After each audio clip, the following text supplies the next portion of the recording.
Hey guys, it's Heath with Pork Barrel BBQ and BBQBackyard.com. We're here at Memphis in May 2011, the Barbecue World Championships, and we're here with a really special guest, the 2010 World Hog Champion here at Memphis in May, and even better than that, doesn't get much better, but better than that, the 2010 Grand Champion at Memphis in May, Melissa Cookston with Yazoo Delta Q. How's it going? Pretty good, pretty good. So you've just, in the last few minutes, wrapped up your on-site judging. How you feel? You know, our hog was perfect. We had 3 certified judges, so you know we've done our part. So we just hope and pray that the luck holds somewhere up in the blind. You know, but I'm pleased no matter what the outcome with our effort today. So, what does Memphis in May mean to you? I mean, I know this, obviously must be a real special year to come back to try to defend your championship. But in general, what does Memphis in May mean to you? You know, Memphis in May is the granddaddy of all barbecue. You know, to be crowned the world champion was such a huge honor. You know, we have teams, the best of the best are here, both nationally and internationally. Yeah. So, you know, for them to put that crown on your head, saying you're the best of all those people, it's very humbling. But, you know, it's one of the proudest moments of my life. I can imagine. So what last year, what was, what do you think threw you over the top? Because we were talking a little bit earlier, just how many great teams there are here, and you obviously have to put a great product out, but there's a little element of luck too. What was that thing that pushed you to the edge last year? You know, the stars must have aligned for us that day. We did. We had a perfect hog. We did the best we could do that day. We're hoping and praying the entire way through. They told us we'd made finals. I think our hog was even better for finals. You know, that's the thing out here. These guys cook 20 shoulders, 40 slabs of ribs. They got a lot to choose from. I've got one hog, and it's got to be perfect for preliminaries and finals.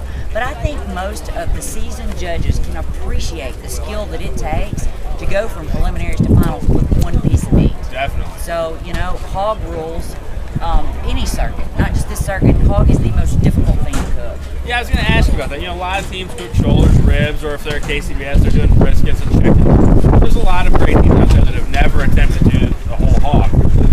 A couple questions. One, what would you say? Should they go for it? And two, any tips on getting over that fear and doing your first hog? You know, I think everyone should cook whole hog.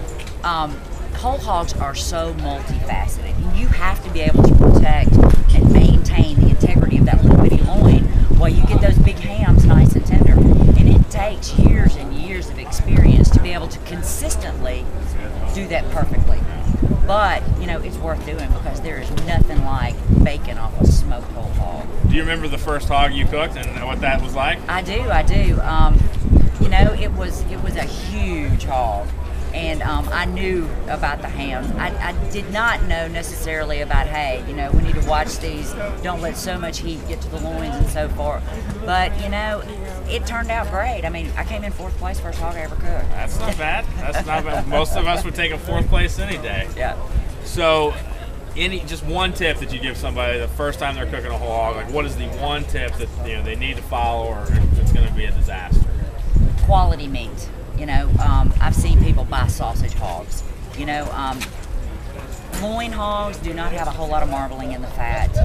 You know, some of these boutique hogs, I would not say, you know, spend the money on that because, you know, you can spend $800 on a whole hog, a small whole hog before you know it. So, you know, just make sure that you know your meat provider. You know what they're feeding the hogs. You know if the hogs are pinned or they're free range. You know, all that's very important. And your meat guy can educate you so much. I mean, that's what I did when I was learning to cook whole hog. I talked to the meat guy, you know, and understood how those meats broke down, how they accepted flavor, and that really helped us. Now, before we go, first I want to say thank you for your time and wish you good luck again today. But you guys, I know, have some great sauces and products out there, and I know this year you taught a class, and maybe you'll be doing that next year. So instead of getting the tips off here, you can actually go and learn from the world champion at her class. You want to give a little plug for that? Sure. I just scheduled a class for July. You can go to Yazoo's Delta Q, and that's just the letter Q, Yazoo'sDeltaQ.com. Great, so check it out if you want to learn how to do whole hog. This is a great opportunity, and you do the KCBS categories at the class too? We do Memphis and Kansas City, and we teach you everything from setup to breaking down and everything in between. So it's a 2-for-1, and is it here in Memphis, or where is it going to be located? It's about 25 miles south of Memphis. Cool. So check it out. Go on their website. You're not going to get a better cook when it comes to hogs and Memphis style. And KCBS, you guys do a lot of successful stuff there too. So check it out. Good luck today. We'll see you up on stage here in a few hours. I appreciate it, and I hope so. Take care. We'll see you guys more later from Memphis here at the World Barbecue Championships.